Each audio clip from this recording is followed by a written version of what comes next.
আমার নাম আয়দা রহমান, আমি গল্পের বর্ণনা করি। আসসালামু আলাইকুম, আমার নাম আহানা ফরিদ, আমি এই গল্পের মজার গল্প করি। আসসালামু আলাইকুম, আমি মারিয়াম ইসলাম নিচু, আমি এই গল্পের পরিশ্রমী বিপ্রা। আসসালামু আলাইকুম, আমার নাম জামিলা জাহান জেসি, আমি এই গল্পের শীতকাল। আসসালামু আলাইকুম, আমার নাম সুবাস সাইদ, আমি এই গল্পের বন্ধু, আমি সবাইকে সঠিক পথ দেখাই।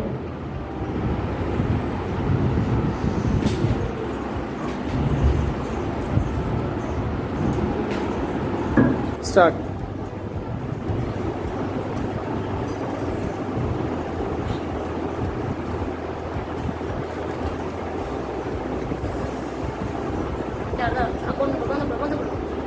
বাবা আবার শুরু করো বাবা।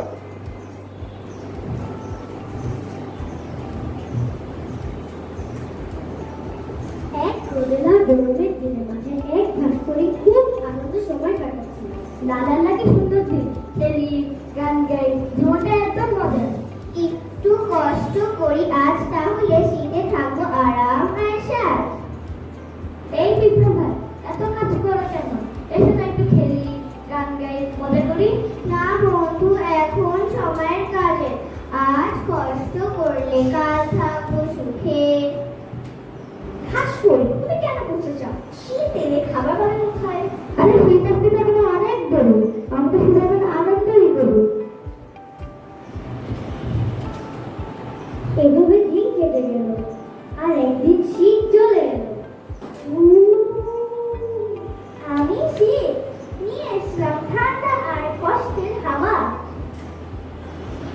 বাচ্চাও, কি শীত, আমার কাছে তো কোনো খাবার নেই, আমি অনেক ক্ষুধার্ত।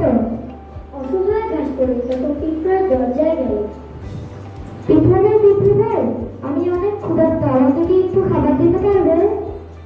গরমের দিনে তুমি কি করেছিলে বন্ধু? আমি তো শুধু খেলেছি আর গান গেয়েছি। দেখলে তো, সময় নষ্ট করলে পরে কষ্ট পেতে হয়। তুমি যখন গরমে গান দিয়েছো, এখন একটু নাচো। এই ছোট গল্পের ভিতরে লুকিয়ে আছে বড় একটি শিক্ষা। আমি বুঝতে পেরেছি, সময় নষ্ট করা উচিত না, আমি এখন থেকে পরিশ্রমী হব। ভুল করলে শিখতে হয় যে আজ থেকে আমরা পরিশ্রমী হব। হ্যাঁ, আমরা সবাই মিলে কাজ করব আর ভবিষ্যতের জন্য প্রস্তুত থাকব। যারা পরিশ্রম করে তাদের জীবন হয় সুখে। আমরা অলস হব না, আমরা পরিশ্রমী হব, আমরা ভবিষ্যতের